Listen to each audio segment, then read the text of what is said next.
दोस्तों स्वागत है आपका एक नए वीडियो में।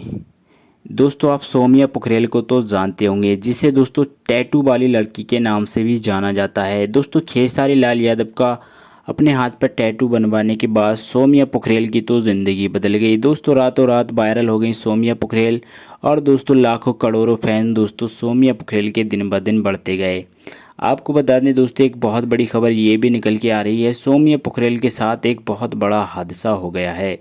दोस्तों वीडियो में आगे बढ़ने से पहले आपसे एक छोटी सी रिक्वेस्ट है कि इस वीडियो को लाइक ज़रूर करिएगा, और आप अगर सौम्या पोखरेल या खेसारी लाल यादव को थोड़ा सा भी पसंद करते हैं तो चैनल को दोस्तों सब्सक्राइब कर घंटी को ज़रूर दबाइए। चलिए दोस्तों बढ़ते हैं वीडियो की ओर।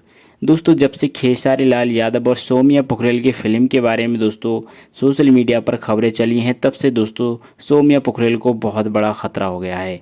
और आपको बता दें कहीं ना कहीं दोस्तों सौम्या पोखरेल को लेकर सोशल मीडिया पर बहुत सारा विवाद भी शुरू हो गया है।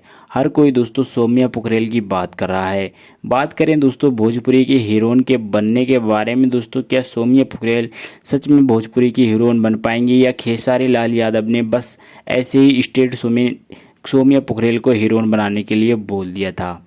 आपको बता दें दोस्तों खेसारी लाल यादव का वादा बिल्कुल पक्का होता है, जो वो कहते हैं वो हो करके ही मानते हैं। लेकिन दोस्तों जब से सौम्या पोखरेल भोजपुरी की हीरोइन बनने के लिए तैयार हुई हैं, तब से दोस्तों भोजपुरी में सौम्या पोखरेल के कई सारे दुश्मन भी बन गए हैं। और दोस्तों यहीं एक बहुत बड़ी खबर ये भी निकल के आ रही थी कि सौम्या पोखरेल के साथ एक बहुत बड़ा हादसा हो गया है। आपको बता दें जिस खबर में दिखाया जा रहा था कि ये सौम्या पोखरेल के साथ हादसा गुजरा है, वो खबर बिल्कुल फेक थी। जो कि दोस्तों मैंने आपको बताया था अभी कि सौम्या पोखरेल के साथ अभी कोई भी हादसा नहीं गुजरा है।